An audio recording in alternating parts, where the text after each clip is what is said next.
22장 우리 13절부터 함께 보도록 하시겠습니다. 신명기 22장 13절입니다. 여러분, 이 법이라고 하는 것은 당연히 보편적인 상식, 이 사람의 양심에 기초해서 만들어져야 하는 것이고, 또 법은 그 자체가 진리이기도 합니다. 따르라고 이제 우리에게 말씀하신 것인데, 그런데 이 율법이라고 하는 것은 그 기준이 최소한이었다 하는 것도 꼭 기억하시면 좋겠습니다. 그러니까 실제로 하나님께서 원하시는 것은 서로 사랑하면서 사귀어 살기를 원하셨던 것이고, 이 법이라고 하는 것이 수준이 그리 높은 것이 아니다 하는 것을 염두에 두고 우리가 살펴보면 그렇게 오해하지 않게 될 것입니다.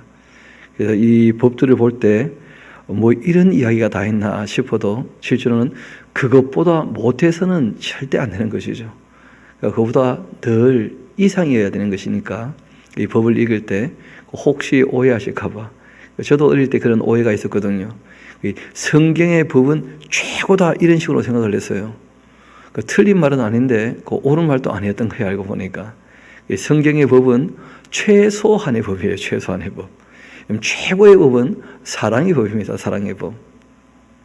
그래서 율법을 최고라고 생각해버리면 그런 문제가 생기는 거예요. 그래서 율법은 최소한의 그 기준을 얘기하는 정도이고, 실제로는 약한 사람들, 약자를 배려해서 강한 사람은 자기 마음대로 행해도 큰 문제가 없지만 약한 사람들은 그러지 않은 경우가 너무 많거든요. 그래서 이 법의 보호를 받지 아니하면 살 수 없는 입장들이 있기 때문에 그 약자를 배려해서 보호하는, 그래서 그 당시에 이 여성이라든지 그 당시에 또 이 노예라든지 그 당시에 또 가난한 사람들은 항상 약한 쪽이었거든요. 그래서 그런 분들에 대한 이 배려가 이 법에 꽤 많이 녹아 있습니다. 우리 22장 13절부터 한번 봅시다. 누구든지 아내를 맞이하여 그에게 들어간 후에 그를 미워해서 비방거리를 만들어 그에게 누명을 씌워 이르되 내가 이 여자를 맞이했는데 그와 동침할 때 그가 처녀임을 보지 못하였다. 그렇게 한다면 적어놓으세요. 못된 남자다. 그렇잖아요. 못된 남자가 이 여자를 대할 때 최소한 지켜야 될 법은 있다는 거예요. 최소한 지켜야 돼. 그 처녀의 부모가 그 처녀의 처녀인 표를 얻어가지고 그 성문 장로들에게로 가서 처녀의 아버지가 장로들에게 말하기를 내 딸을 이 사람에게 아내로 주었더니 그가 미워해서 비방거리를 만들어 말하기를 내가 너의 딸에게서 처녀임을 보지 못하였노라. 그렇게 하나 보라. 내 딸의 처녀 표적이 이것이라 하고 그 부모가 그 자리옷을 그 성읍 장로들 앞에 펼 것이고 그 성읍 장로들은 그 사람을 잡아 때리고 그리고 이스라엘 처녀에게 누명을 씌움으로 말미암아 그에게서 은 100세겔을 벌금으로 받아가지고 여자의 아버지에게 주고 그 여자는 그 남자가 평생에 버릴 수 없는 아내가 되게 해야 할 것이다. 반면 그 일이 참되어서 그 처녀에게 처녀의 표적이 없거든. 그러면 그 처녀를 그 아버지 집문에 끌어내고 그 성읍 사람들이 그를 돌로 쳐 죽일지니 이는 그가 그 아버지 집에서 창기의 행동을 하여 이스라엘 중에서 악을 행하였음이니라. 중요한 것은 다 죽이라 이런 뜻이 아닙니다. 너는 이와 같이 하여 너희 가운데 악을 어떻게 하라는 거예요? 제거하라. 순결하면 참 좋겠다 하고 이제 특별히 부탁을 하신 겁니다. 또 어떤 남자가 유부녀와 동침한 것이 드러났다. 그러면 그 동침한 남자와 그 여자를 둘 다 죽여서 이스라엘 중에 악을 제거하라. 가정 파괴범, 이건 용납할 수 없다는 거예요. 처녀인 여자가 또 남자와 약혼한 후에 어떤 남자가 그를 성읍 중에서 만나 동침하게 되었다면 너희는 그들을 둘 다 성읍 문으로 끌어내고 그들을 돌로 쳐 죽일 것이니 그 처녀는 성 안에 있으면서도 소리 지르지 아니하였음이고 그 남자는 그 이웃의 아내를 욕보였음이라. 너는 이같이 하여 너희 가운데 악을 제거할지니라. 악을 제거하는 것이 목적이고, 그리고 약혼했다면 약속을 한 거 아닙니까? 그렇죠? 혼인에 대해서. 그러면 유부녀와 똑같다는 거예요. 그래서 약속을 한 여자, 결혼한 여자는 절대 손대면 안 된다. 당연한 얘기죠. 또 결혼한 여자가 딴 남자 품에 안겼는데 그걸 좋아하고 있다. 그러면 안 된다 하고 말씀하신 거예요. 그렇게 너희 더불어 살아갈 때 너희 중에 악을 다 제거하라고 부탁을 하십니다. 또 만일 남자가 어떤 약혼한 처녀를 들여서 만났는데 강간했다. 그 여자가 원치 않았는데 남자가 폭행을 한 것이죠. 그러면 그 강간한 남자만 죽여라. 너무나 당연한 얘기죠. 여자에게 무슨 문제가 있겠습니까? 와일력이 약한데 처녀 여자에게 문제되지 않습니다. 처녀에게는 아무것도 행하지 말 것은 처녀에게는 죽일 죄가 없습니다. 이 일은 사람이 일어나 그 이웃을 쳐 죽인 것과 똑같은 것이다. 강간은 살인과 똑같아. 그렇게까지 하나님께서 말씀하시면서 여성에 대한 이 인간의 권리를 존중하도록 부탁을 하신 거예요. 남자가 처녀를 들여서 만난 까닭에 그 약혼한 처녀가 소리질러도 구원할 자가 없었기 때문이다. 그러니까 책임이 도움을 요청했느냐 요청하지 않았느냐 여기 있는 것이 아닙니다. 남자가 위력을 가지고 여자를 폭행했느냐, 아니면 여자도 남자를 좋아해서 그 유부녀임에도 불구하고 딴 남자 품에 안겼느냐, 그 얘기를 하는 것입니다. 그 책임이 남자에게 있는 거예요. 남자에게. 그래서 남자는 어쨌거나 다 죽습니다. 유부녀하고 문제가 있거나 여자를 강간했거나 남자는 다 죽는 거예요. 그냥.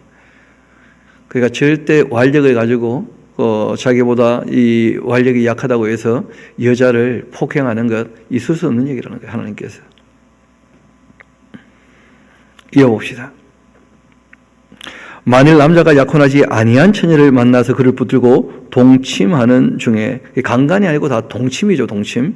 이 동침은 서로 좋아서 그 두 사람이 그렇게 발견이 되었다면 그 동침한 남자는 그 처녀의 아버지에게 은 50세겔을 주고 그 처녀를 아내로 삼을 것이라. 그가 그 처녀를 욕보였으니까 평생에 그를 버리지 못할 것이다. 처녀 총각이 동침했다면 결혼해 살라는 거예요. 근데 거기 참 재밌는 표현이 있는데, 그 두 사람이 발견되면 하고 돼 있죠. 그러니까 하나 적어 놓으세요. 발견되지 않았다면 우리도 모른다. 그냥 그거는 각 사람의 문제라는 게 각 사람의 문제. 그 실상 이제 이 성경이 얘기하고자 하는 것 가장 중요한 요지는 뭐냐면 여성에 대한 이 인간의 권리 보호해 주라는 거예요. 그리고 처녀와 총각이 서로 좋아한다면 결혼하라는 거예요. 결혼해. 그게 중요한 것이죠. 사람이 그 아버지의 아내를 취하여 아버지 아치를 드러내면 안 된다. 당연히 안 되죠. 또 고안이 상한 자, 음경이 잘린 자 여호와의 총회에 들어오지 못할 것이다. 사생자 여호와의 총회에 들어오지 못하리니 10대에 이르기까지도 여호와의 총회에 들어오지 못할 것이다. 여러분, 실제로는 우리가 그 이사야서 56장 잠깐 가봅시다. 거기 보면 조금 달리 표현하신 부분이 있기 때문에 우리가 좀 짚고 넘어가야 될 것 같습니다. 이사야서 56장입니다.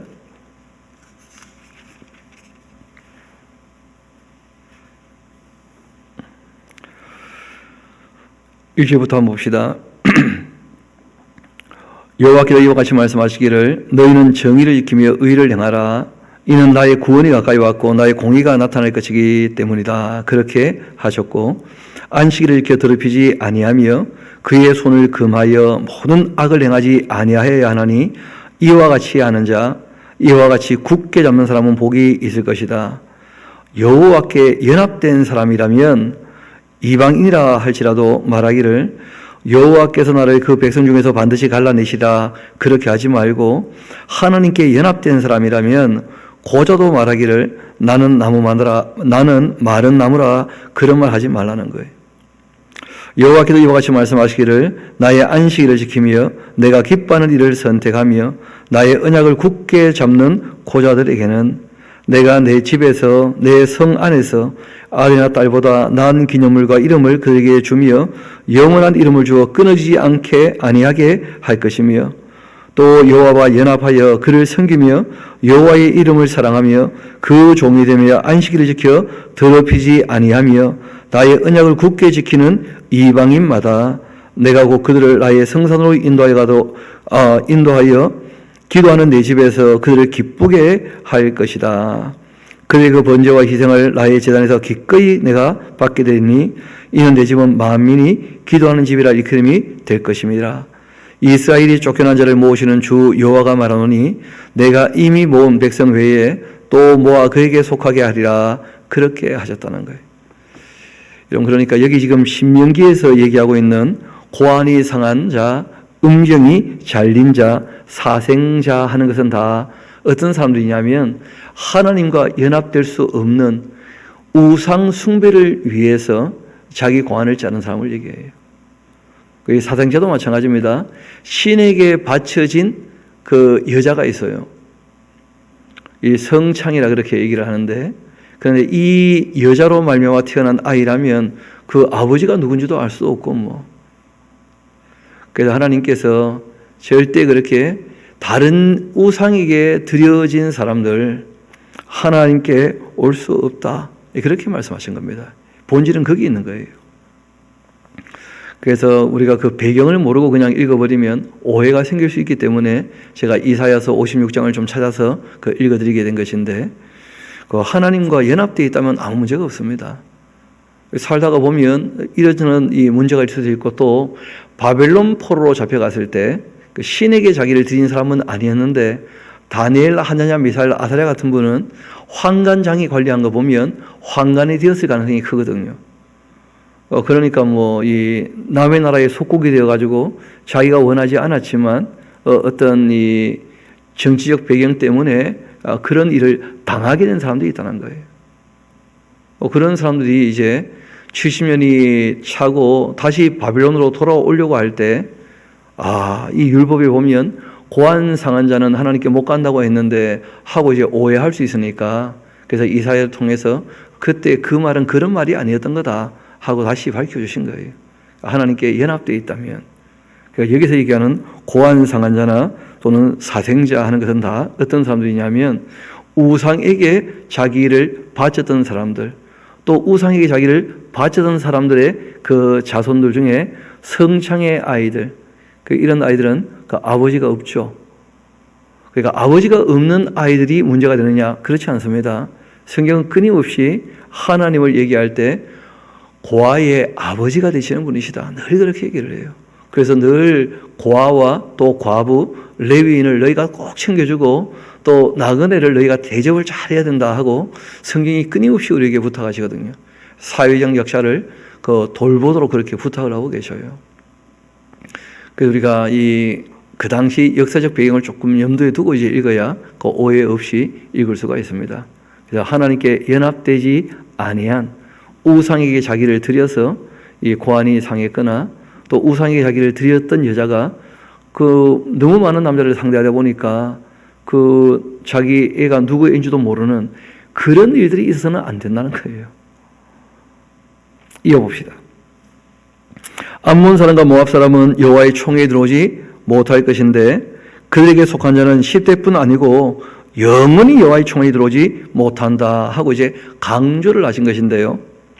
이유가 있습니다. 그들은 너희가 애굽에서 나올 때 떡과 물로 너희를 길에서 영접하지 않고 메소보다미아의 부돌 사람 보레 아들 발람에게 뇌물 주어 너희를 저주하게 하려 했었기 때문에.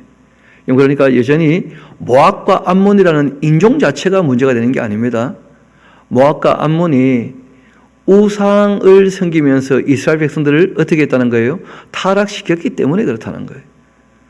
여러분 잘 아시는 것처럼 그 보아스의 아내가 되는 룻이라는 여자는 모압 여인이었죠. 모압 여인인데 뭐 얼마든지 보아스의 아내 되는 거 문제가 안 된다는 거예요. 하나님께 연합된다면 아무 문제가 없습니다. 하나님께 올 수 없는 사람이 있다, 이런 뜻이 아니에요. 우상에게 속한 사람은 하나님을 함께 섬길 수는 없는 거 아닙니까? 게다가 또 우상을 가지고 이스라엘 백성들을 미혹한 사람들이라면 함께 하나님을 섬길 수 없잖아요. 하나님을 섬기는 척하면서 또 미혹당하게 할 것이니까. 그래서 이 모압과 암몬이라고 하는 인종 자체의 문제가 아니고 뒤에 내용이 나오지 않습니까? 그 보면 뭐라고 되어 있느냐면 발람에게 뇌물 주어 너희를 저주하게 하려 했었기 때문이다. 그러나 너희 하나님 여호와께서 너를 사랑하심으로써 너희 하나님 여호와께서 발람의 말을 듣지 아니하시고 너희 하나님 여호와께서 그 저주를 변하여 복되게 하신 것이다. 그러니까 너희 평생에 그런 사람들, 우상을 가지고 미혹하는 그 사람들의 평안함이나 형통함은 영원히 구하지 마라. 이때 뭐 영원이란 말은 사람이 영원히 사는 것도 아닐 텐데요. 뭐. 이 땅에서는 그러니까 다 강조하는 그런 표현들입니다. 또 이어봅시다. 너는 에돔 사람은 미워하지 마라. 그는 내 형제이기 때문이다. 그리고 애굽 사람도 미워하지 마라. 너가 그 땅에서 나그네 있을 때 실제로 애굽 사람들이 너희들을 400년 동안이나 먹여 살려줬다는 거예요. 그러니까 애굽 사람도 미워하지 마라. 그렇게 부탁하신 거죠. 여러분 그 애굽에 있을 때 그 후반기 한 100년 정도가 고생을 했을 뿐이었고 실제로 요셉 때 그 바로가 요셉을 총리로 삼고 그리고 한 300년 동안에는 이 애굽 사람들이 이스라엘 백성들에게 큰 은혜를 베풀었던 사람들입니다. 그리고 또 에돔 사람들이 길을 열어주지 않아서 마음 상한 것은 사실이지만 그렇다고 해서 이스라엘 백성들이 내려올 때 그 당시에 따라 내려와서 죽이거나 그러지 않았다는 거예요. 그렇지만 성경을 보면 에돔이 그 다음에 점점점 악해지지 않습니까? 못돼지고 그리고 형제 나라를 틀 핍박하고 그래서 이 오바댜스를 봐도 에돔의 멸망을 이사야서 34장을 봐도 에돔의 멸망을 그러니까 언제 이 얘기를 하고 계시는지 우리가 염두에 두고 읽어야 오해 없이 읽을 수 있다는 거예요. 여러분 하나님 무슨 말씀하시면 영원히 변치 않는다. 그렇지 않습니다. 여러분 하나님께서 하신 진리는 변치 않습니다. 그런데 하나님께서 사람에 대하여 하신 말씀은 사람 하는 것 봐서 얼마든지 바꾸셔요. 내가 옛날 이렇게 너희들에게 얘기했는데 너희들 지금 하는 거 보니까 안 되겠다. 그런 말씀들이 뒤에 이제 우리가 역사를 공부하고 또 이 예언서를 볼 때 끊임없이 있게 될 것입니다. 그래서 우리가 하나님이 어떤 분인지를 제대로 몰랐기 때문에 오해가 많아요. 성경을 읽을 때. 언제 하셨고 누구에게 어디서 하신 말씀인지를 먼저 살피고 난 다음에 그 의도가 어디 있는지를 살피지 않으면 성경 읽을 때 오해가 많이 생긴다는 거예요. 그래서 에돔에게 하신 말씀은 에돔 하는 거 봐서 얼마든지 바뀔 수 있는 겁니다. 모압과 암몬에게 하신 말씀도 모압과 암몬이 하는 거에 봐서 얼마든지 바뀔 수 있는 거예요. 이 사람들이 어떻게 하느냐에 따라서 우리도 회개하면 다 용서한다는 거 알고 있지 않습니까? 그 하나님 마음 바꾸신다는 거예요. 회개하면 다 받아주십니다. 용서하시고. 그래서 에돔에 대해서 말씀하실 때에도 그런 것들을 염두에 두시면 뒤에 우리가 읽어 나갈 때 뭐 못은 된다 그런 오해를 하면 안 됩니다. 여러분 이 대상이 있는 상대가 있는 말씀이기 때문에 상대가 바뀌면 얼마든지 내용은 바뀔 수 있는 거예요. 그래서 원래 그 의도를 파악하지 않으면 헷갈리게 되는 것이니까 그래서 쭉 말씀하신 내용은 딴 게 아니고 우상에게 드려졌던 그리고 너희를 미혹하는 그 사람들에게는 너희가 복을 빌지도 말고 교제할 수도 없는 것이고 반면에 너희들을 배려해 줬던 사람들 그리고 너희들에게 너무 해코지를 하지 않았던 그런 사람들과는 교제할 수 있다 하는 용어로 말씀을 하신 겁니다. 이어봅시다. 그들은 3대 후 자손은 여호와의 총회에 들어올 수가 있다. 또 너가 적군을 거치러 추진할 때 모든 악한 일을 스스로 삼가라. 왜냐하면 하나님의 전쟁을 수행하는데 악을 행하면 천사가 도와주지 못한다는 거예요. 하나님께도 불법을 행하는데 어떻게 도와주시겠습니까? 그러니까 하나님의 전쟁을 수행하는데 악한 사람이 함께 있으면 전쟁에 승리하지 못한다는 거예요. 이스라엘 백성들의 그 전쟁은 악을 도말하는 전쟁이었거든요. 가나안에서. 그래서 우리가 여호수아서를 보게 될 때 이제 확인하게 될 텐데 여리고 전쟁에서는 승리하지만 아이성 전투에서는 악한 사람이 끼어 있었지 않습니까? 그러니까 승리하지 못하는 거예요. 또 너희 중에 누가 밤에 몽설함으로써 부정하게 되면 진영 밖에 나가서 진영 안에 들어오지 아니하다가 해질 때 목욕하고 해준의 진에 들어오고 또 너희 진영 밖에 변소를 마련하고서 그리로 나가되 내 기고에 작은 삽을 다하여 밖에 나가 대변을 볼 때 그것으로 땅을 파고 몸을 돌려 그 배설물을 덮어야 한다.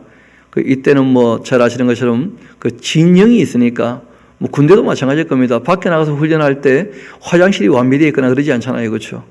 그러면 그 진영 안에서 용변을 보면 안 되고 진영 밖으로 나가서 땅을 파고 다 배설을 하도록 그리고 흙으로 덮도록 그러니까 진영 안을 깨끗하게 하는 거예요. 위생적으로도 깨끗하게.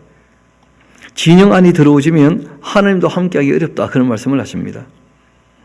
이는 내 하나님 여호와께서 너를 구원하시고 적군을 내게 넘기시려고 내 진영 중에 행하심이라. 그러므로 너희의 진영을 거룩히 해라. 그리하면 너희에게서 불길한 것을 보시지 않음으로써 너를 떠나지 아니하실 것이다. 그러니까 악하게도 행동하지 말고 더럽게도 하지 마라 하고 이제 부탁을 하십니다. 하나님은 선하시고 아름다우신 분이시니까요. 이어봅시다. 또 종이 그 주인을 피하여 내게로 도망하게 되면 너는 그를 주인에게 돌려보내지 마라. 오죽했으면 도망하겠냐는 거예요. 그가 너의 서급 중에서 원하는 곳을 택하는 대로 너와 함께 너희 가운데 거주하게 하고 그를 압제하지 말아라. 그래서 이 도망쳐 오는 사람들 그 받아주는 것은 잘하는 것입니다. 이스라엘 여자 중에 창기가 있지 못할 것이고 이스라엘 남자 중에도 남창이 있어서는 안 된다. 그러니까 이 창기라고 할 때도 대부분 다 성적인 것도 있지만 실상은 우상 숭배와 관련된 것들이에요. 대부분 다. 창기가 번 돈이나 개 같은 자의 소득은 어떤 선한 일로도 내 하나님 여호와의 그 전에 가져오지 말라. 이 둘은 다 내 하나님 여호와께 가정한 것이기 때문이다. 그러니까 하나님과 이 우상, 하나님과 재물 겸하여 섬길 수 없습니다. 너가 형제에게 꾸어주거든 이자를 받지 말아라. 곧 돈의 이자, 식물의 이자, 이자를 내만한 모든 것의 이자를 받지 말아라. 타국인에게 내가 꾸어줬다면 이자를 받아도 되겠지만은 내 형제에게 꾸어주거든 이자를 받지 말라. 그렇게 하면 내 하나님 여호와께서 내가 들어가서 차지할 땅에서 내 손으로 하는 범사에 복을 내리실 것이다. 형제에게는 이자를 받지 마라. 이렇게 부탁하셨죠. 또 내 하나님 여호와께 서원하거든 갚기를 더디하지 말라. 내 하나님 여호와께서 반드시 그것을 내게 요구하실 테니까 더디면 그것이 내게 죄가 되고 말 거다. 너가 서원하지 아니했다면 무죄할 텐데 그러나 너의 입으로 말한 것은 그대로 실행하도록 유의해라. 무릇 자원한 예물은 내 하나님 여호와께 너가 서원하여 입으로 언약한 대로 행해야 한다. 여러분 이 서원에 대해서 우리가 시편 15편을 장가 가서 좀 정리하고 돌아옵시다. 시편 15편입니다.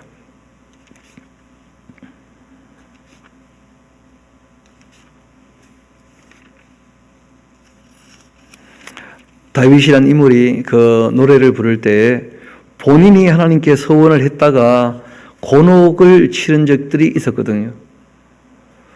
그렇지만 내가 곤혹을 치른다 할지라도 하나님과 약속한 것이 있다면 끝까지 지켜야 한다.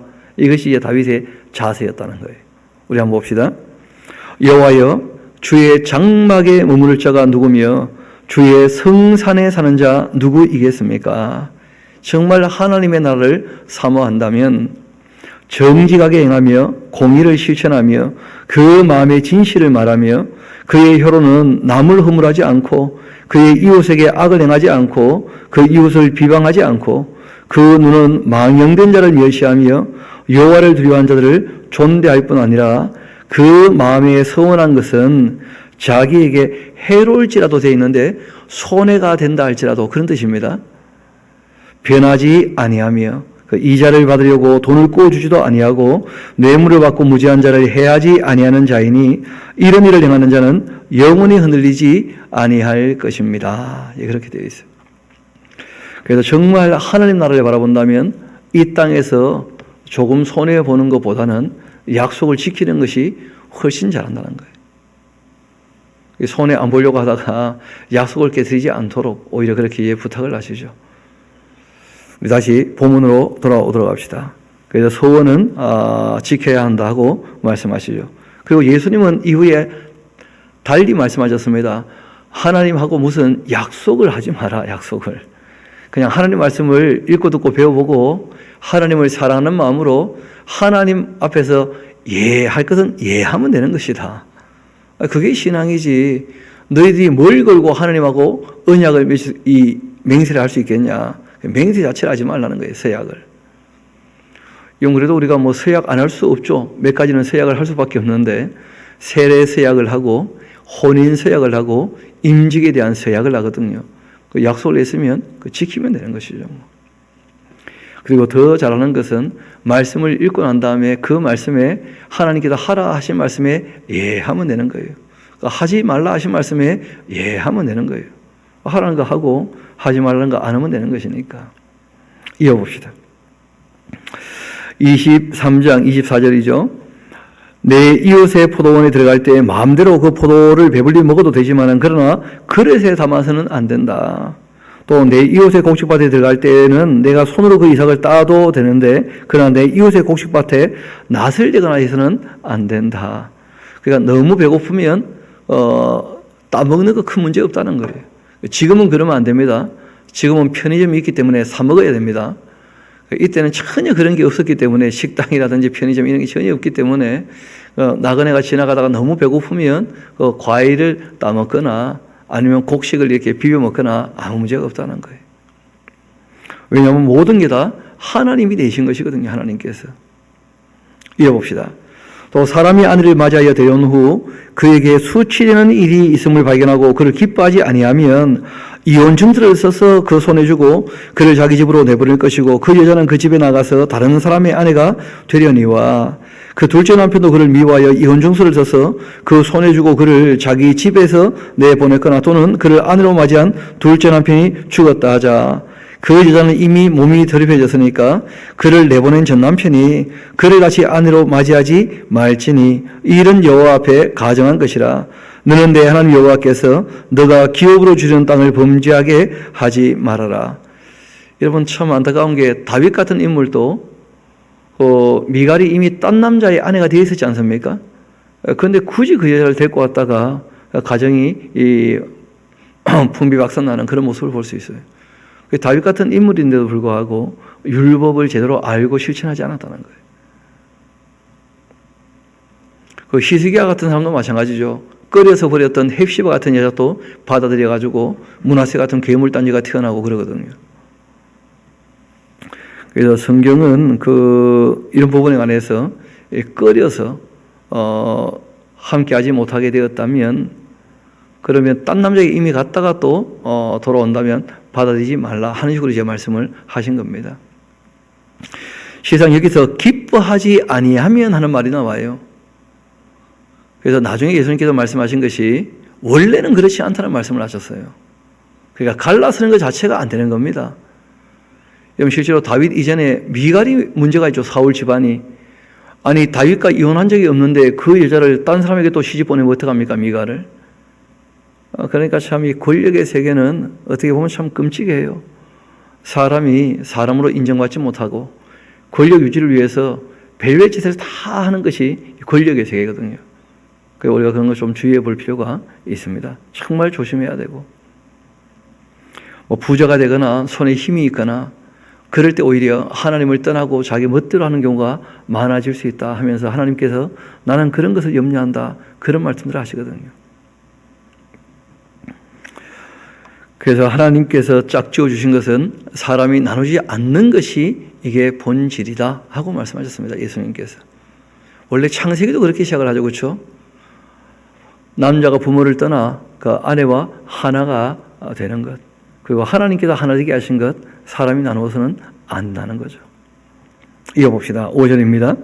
사람이 새로이 아내를 맞이했다면 그를 군대로 내보내지 말라. 아무 직무도 그에게 맡기지 말 것이며 그는 1년 동안 한가하게 집에 있으면서 그가 맞이한 아내를 좀 즐겁게 해라 하고 부탁을 하셔요. 참 성경에 귀한 말씀이 있죠. 그렇죠? 아내를 좀 즐겁게 하라는 거예요. 저도 이런 말씀 요즘에 이제 눈에 들어오는 것 같아요. 예전에는 그런 거 잘 몰랐었는데 그 아내가 나를 도와줘야지 그런 마음이 늘 많았거든요. 그런데 성경에 보니까 아내를 즐거워하라. 잠언을 봐도 솔로몬도 똑같은 얘기를 하거든요. 내 집에 있는 샘물을 밖으로 흘려보내지 말고 너의 아내를 너가 즐거워해야 된다. 그런 말씀이 성경에 꽤 여러 군데 나와요. 함께 즐거워하면 그 사랑이 되는 것이죠. 사람의 맷돌이나 그 윗짝을 전당 잡지 말지니 이는 그 생명을 전당 잡는 것이기 때문이다. 사람이 자기 형제 곧 이스라엘 자손 중 한 사람을 유인하여 종으로 삼거나 판 것이 발견되면 그 유인한 자를 죽여라. 이같이 하여 너희 중에서 악을 제거해라. 그러니까 사람을 팔고 사는 또는 유괴하는 이 인권을 그렇게 무시하는 것은 살 가치가 없다는 걸 죽여버려야 된다는 거예요. 유괴범들 그 사형입니다. 그 살려주면 안 돼요. 이번에 조두순 같은 사람도 실제로는 성경대로 하면 그 살려주면 안 되는 것이거든요. 그 성경은 그 사형제도가 있다는 거예요. 그러니까 사형제도를 반대하는 사람은 억울하게 누가 죽을까봐 그런 것이거든요. 억울하게 누가 죽을까봐. 그러니까 억울한 것이 아니고 정말 죽을 짓을 하는 사람이라면 성경은 일벌백계 하라는 거예요. 죽이는 것 자체가 목적이 아니지만 그렇게 엄하게 함으로써 많은 사람이 경계를 받게 된다는 거예요. 또 그렇게 죽음이 눈앞에 있어야 사람이 회개할 수도 있다는 거예요. 그런데 그렇게 악을 행하고서도 악한 사람이 자기 인권을 주장하면 어떡합니까? 악한데 자기는 다른 사람의 인간의 권리를 존중하지 않으면서 자기 권리는 존중해달라. 그게 말이 되겠습니까? 그게 있을 수 없는 얘기입니다. 그래서 그 6절도 마찬가지인데 사람의 생명을 소중히 여기라는 거예요. 그 남의 겉옷을 전당 잡아버리면 너무 추위에 벌벌 떨면서 자야 되니까. 또 이 맷돌 윗짝을 전당 잡아버리면 그 밀 갈아가지고 빵 구워 먹을 수 없으니까 그 사람의 가장 기본적인 이 생존에 대한 권리는 항상 존중돼야 됩니다. 먹고 사는 문제는. 이어봅시다.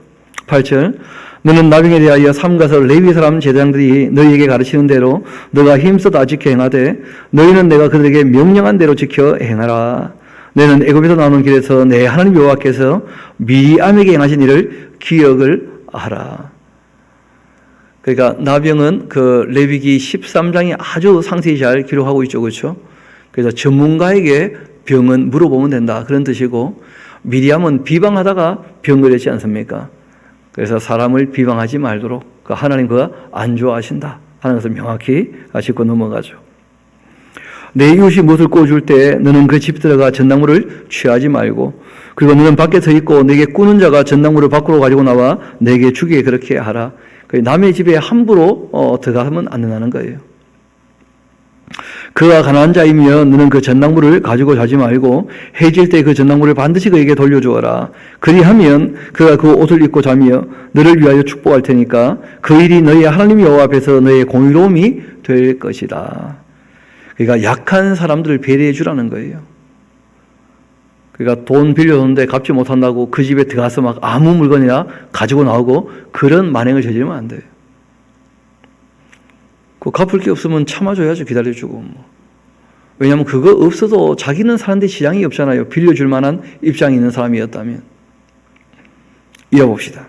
14절 공공하고 비난한 평꾼은 너희 형제든지 너의 땅 그 성문 안에 우가는 객이든지 그를 학대하지 마라. 그러니까 공공한 사람, 가난한 사람 하나님께서는 절대 학대하지 말라고 부탁을 하셔요. 이런 부탁은 꽤 여러 군데 나옵니다. 그 품삯을 또 단행일에 주고 해준 후까지 미루지 마라. 하루 벌어 하루 먹고 사는 사람들 그 품삯을 미룬다. 그건 말이 안 되는 것이라는 거예요. 이는 그가 가난함으로 그 품삯을 간절히 바라고 있기 때문인데 그가 너를 여호와께 호소하지 않게 하라. 그렇지 않으면 그것이 너에게 죄가 되고 말 것이다. 아버지는 그 자식으로 말미암아 죽임을 당하지 않을 것이고 자식들은 그 아버지로 말미암아 죽임을 당하지는 않을 것이다. 각 사람은 그 자기 죄로 말미암아 죽임을 당하게 될 것이다. 연좌제 이런 거 없다는 거예요. 너는 객이나 고아와 고아의 송사를 억울하게 하지 마라. 약자라고 해서 억울한 일 당하게 해서는 절대 안 된다. 이게 이제 법의 본질 같은 것이죠. 약한 사람이라고 해서 억울한 일 당하지 않게 법으로 어떻게 하라는 거예요? 보호해 주라는 거예요. 사람은 다 똑같은 사람이니까. 돈이 많거나 적거나 권력이 있거나 없거나 학식이 있거나 없거나 사람은 다 똑같은 사람이니까 사람 된 권리를 보장해 주라는 거예요. 아무리 약자라 할지라도. 너는 애굽에서 종되었던 일과 또 내 하나님 여호와께서 너를 거슬러 속량하신 것을 기억해라. 이러므로 내가 너에게 이 일을 행하라 그렇게 명령하노라. 너가 밭에서 곡식을 벨 때 그 한 뭇을 밭에 잊어버렸거든 다시 가서 가져오지 말고 또 나그네와 거와 가부를 위하여 남겨두어라. 그리하면 내 하나님 여호와께서 내 손으로 하는 모든 일에 복 내려 주실 것이다. 약자를 배려하면 복까지 주신다. 이런 말씀을 하신 거예요. 억울하게 하지 말라 정도가 아니고 약자를 늘 어떻게 하라는 거예요? 배려해 주어라. 그러면 복 받게 된다. 그렇게 하신 거죠. 또 너가 너의 감람나무를 떤 후에 그 가지를 다시 살피지 말고 그 남은 것 객과 고아와 가부를 위하여 남겨두도록 해라. 너가 또 너 포도원의 포도를 딴 후에 그 남은 것을 다시 따지 말며 객과 고아와 가부를 위하여 좀 남겨두어라. 너는 애굽 땅에서 종되었던 것을 기억하라. 이러므로 내가 너에게 이 일을 행하라 명령하노라. 요즘에는 우리가 농사 짓는 것이 아니니까 예수님 말씀하신 대로 오른손이 하는 일을 왼손이 모르게 각자 잘 알아서 선한 눈을 가지고 아무래도 돕고 사는 것이 복받는 길일 것입니다. 그렇게 살아가라 부탁을 하신 거예요. 우리가 함께 힘을 모아서 할 일도 있지만 개인적으로 할 일도 얼마든지 있다는 거예요. 이어봅시다. 너는 애굽 땅에서 종되었던 것을 기억하라. 이러므로 내가 너에게 이 일을 행하라 명령하노라. 사람들 사이에 시비가 생겨 재판을 청하면 재판장은 그들을 재판하여 의인은 의롭다고 악인은 정죄할 것이며 또 악인에게 태형이 합당하다면 재판장은 그를 엎드리게 하고 그 앞에서 그 죄를 따라서 수를 맞춰 때리게 하라. 40까지는 때릴 수 있겠지만 그러나 그것을 넘기지는 못할지니 만일 그것을 넘겨 매를 지나치게 때리면 내가 내 형제를 경히 여기는 것이 될까 하노라. 여러분 그래서 이제 이스라엘 백성들에게는 40에 하나 감한매가 나온 거예요. 40보다 더 때리면 안 되니까 그래서 39대까지만 딱 때리는 것이죠. 그래서 이 고린도 후서를 보면 그 바울 같으면은 40에 하나 감한매를 5번씩이나 맞았다 그런 말씀하시거든요. 참 곤혹스러웠을 텐데 근데 그 모든 고난을 능히 잘 이겨내시면서 사역을 감당하셨었죠. 이어봅시다. 곡식 뜨는 소에게 망을 씌우지 마라. 그 일하는 사람들 먹여가면서 일을 해야 되는 것이죠, 그렇죠? 그 일을 할 때 아무것도 안 떨어진다. 그것도 좀 그렇잖아요. 곡식 뜨는 소에게 망을 씌우지 말라 한 것이 바울이 얘기하죠.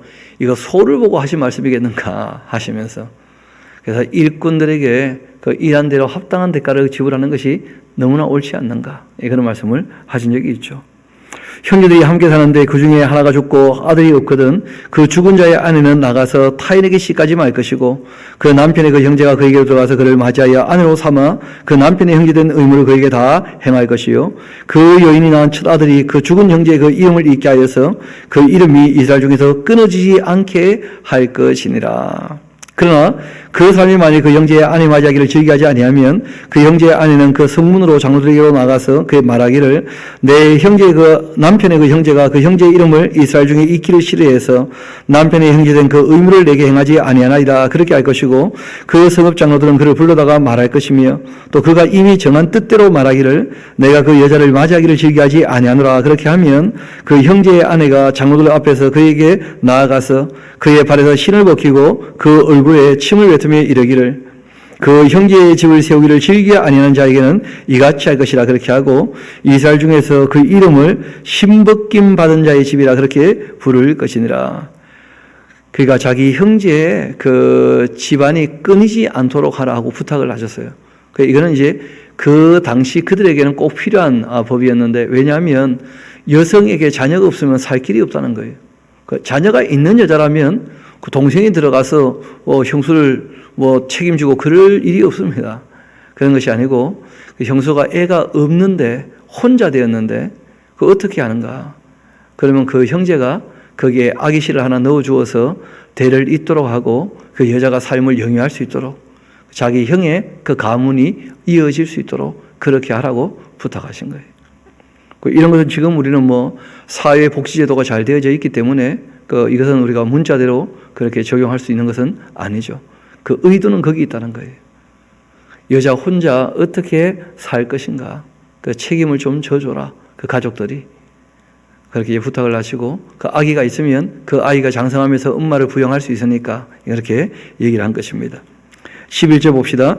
두 사람이 서로 싸울 때에 한 사람의 아내가 그 치는 자의 손에서 그 남편을 구하려고 해서 가까이 가서 손 벌려 그 사람의 음낭을 잡거든 너는 그 여인의 손을 찍어버리고 내 눈이 너를 불쌍히 여기지 마라.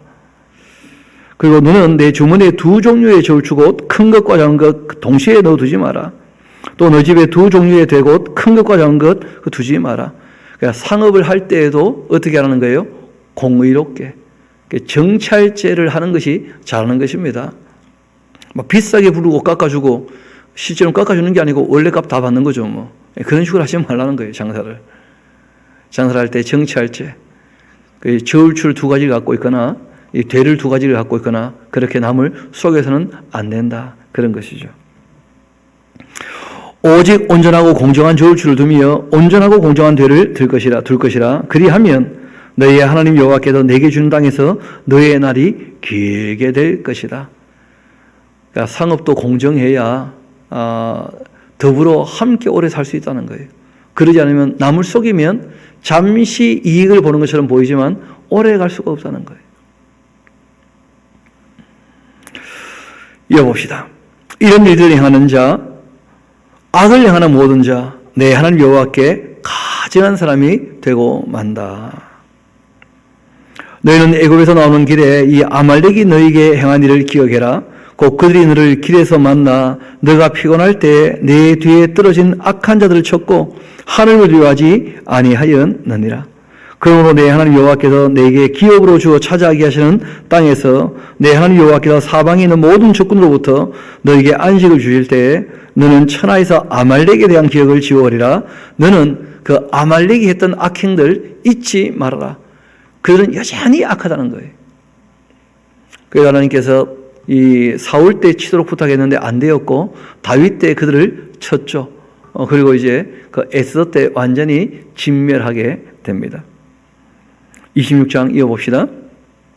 내 하나님 여호와께서 내게 기업으로 주어 차지하게 하실 땅에 너가 들어가서 거기에 거주할 때 너희 하나님 여호와께서 내게 주신 땅에서 그 토지 모든 소산의 만물을 거둔 후에 그들을 가져가 광주에 담고 내 하나님 여호와께서 그 이름을 두시려고 택하신 곳으로 그것을 가지고 가라. 그러니까 만물 제일 처음 것을 드린다는 것이 정성을 드린다 그런 뜻입니다. 사랑을 표현한다 그런 것이죠. 우리가 식사를 할 때에도 어른이 먼저 수저를 드시라 하는 것이 존경의 표현이기도 하고 사랑을 나타내는 것이죠. 또 우리가 과일 바구니에서 제일 좋은 과일을 꺼내게 되면 제일 먼저 할아버지 할머니 그 어른께 우리가 제일 좋은 거 드리는 것이다. 공경에 대한 표현이거든요. 하나님에 대하여 공경할 줄 알아야 한다. 그런 것이죠. 이어봅시다. 그때 제단기에 나아가서 그에게 이르기를 내가 오늘 당신의 하나님 여호와께 아뢰나이다. 내가 여호와께서 우리에게 주시겠다고 우리 조상들에게 맹세하신 땅에 이르나이다. 그렇게 할 것이고 제사장은 내 손에서 그 광주를 받아서 내 하나님 여호와의 제단 앞에 놓을 것이고 너는 또 내 하나님 여호와 앞에 아뢰기를 내 조상은 방랑하는 아람 사람이라 되어 있는데 이 번역이 좀 잘못된 겁니다. 아람 땅에서 방랑하던 히브리 사람들이죠. 그렇죠? 그러니까 아람 땅에서 방랑하는 사람이다. 그런 뜻입니다. 내 조상들은 아람 땅에서 방랑하던 나그네 떠돌이들이었는데 애굽에 내려가 있다가 거기에서 소수 거주했더니 거기에서 크고 강하고 번성한 민족이 되었는데 애굽 사람이 우리를 학대하며 우리를 괴롭히며 우리에게 중노동을 시킴으로써 우리가 우리 조상의 그 하나님 여호와께 부르짖었더니 여호와께서 우리의 음성을 들으시고 우리 고통과 신과 압제를 보시고 여호와께서 강한 손과 편팔과 큰 위엄과 이적과 기사로 우리를 애굽에서 인도하여 내시고 이곳으로 인도하사 이 땅 곧 젖과 꿀 이르는 땅을 주셨나이다. 여호와여 이제 내가 주께서 내게 주신 주신 그 토지 손의 만물을 가져왔나이다. 그렇게 하고는 너는 그것을 내 하나님 여호와 앞에 두고 내 하나님 여호와 앞에 경배할 것이고 내 하나님 여호와께서 너와 내 집에 주신 모든 복으로 말미암아서 너는 레위인과 너희 가운데 거류하는 객과 함께 즐거워하라. 셋째 곧 이 11조를 드리는 해에 내 모든 소산의 11조 내기를 마친 후 그것을 레위인과 객과 고아와 가부에게 주어서 내 성읍 안에서 먹고 배부르게 하라. 그리할 때에 내 하나님 여호와 앞에 아뢰기를 내가 성물을 내 집에서 내어 레위인과 객과 고아와 가부에게 주기를 주께도 내게 명령하신 명령대로 하였사오니 내가 주의 명령을 범하지도 아니하였고 잊지도 아니하였나이다. 내가 애고하는 날에는 이 성물을 먹지도 아니하였고 부정한 몸으로 이를 떼어두지도 아니하였고 죽은 자를 위하여 이를 쓰지도 아니하였고 내 하나님 여호와의 말씀을 청종하고 주께도 내게 명령하신 대로 다 행하였사오니 원컨대 주의 거룩한 초소 하늘에서 보시고 주의 백성 이스라엘에게 복을 주시며 우리 조상들에게 맹세하여 우리에게 주신 적과 꿀이 흐르는 땅에 복을 내리소서. 그렇게 하라는 거예요. 우리가 축복 기도를 하려고 해도 전제가 있다는 거예요. 우리 한번 잠언 28장 같이 한번 봅시다. 거기 뭐라고 기록되어져 있는지. 잠언 28장입니다.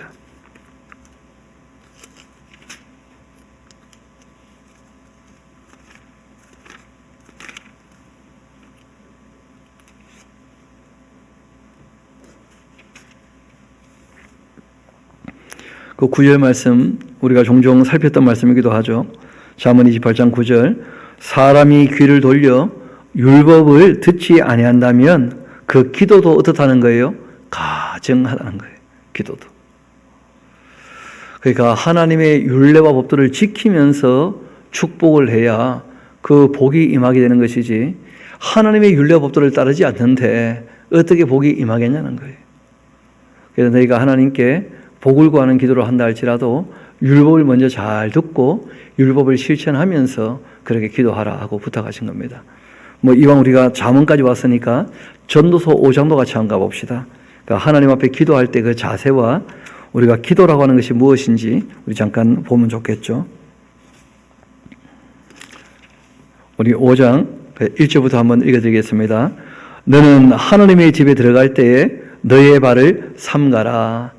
가까이에서 그 말씀 듣는 것이 우매한 자들이 재물 드린 것보다 낫지 않느냐. 그들은 악을 행하면서 깨닫지 못함이니라.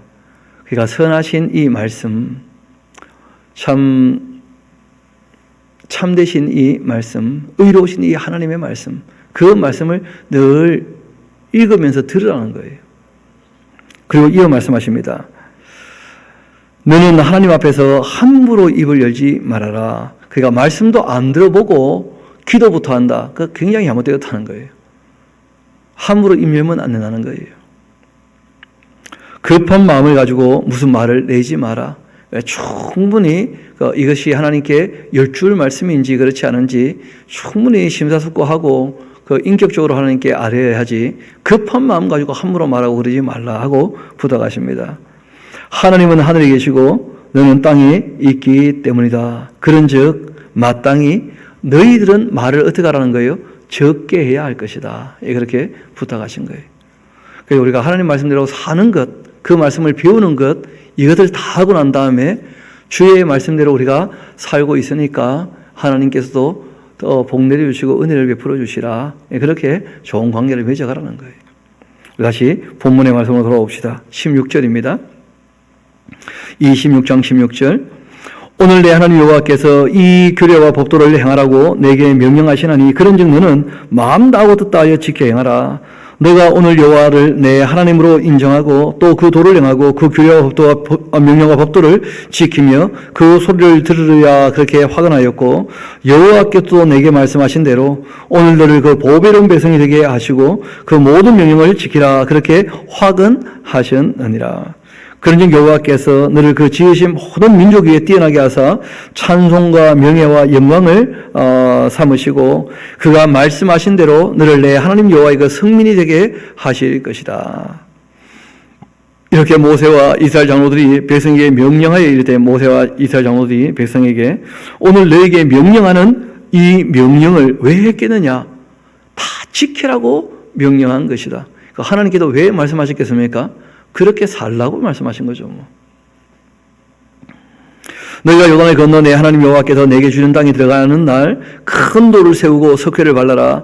요단을 건넌 후에 이 율법의 모든 말씀을 그 위에 기록하라. 그러면 내 하나님 여호와께서 내게 주시는 땅 곧 젖과 꿀이 흐르는 땅에 내가 들어가기를 내 조상들의 하나님 여호와께서 내게 말씀하신 대로 그렇게 할 것이다.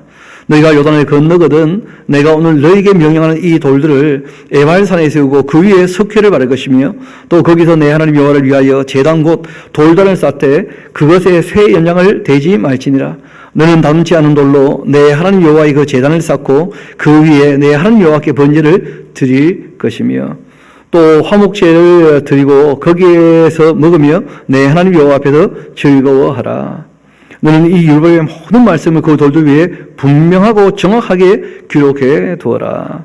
모세와 레위 제장들이 온 이스라엘에게 말하 이르되 이스라엘아 잠잠하여 들으라.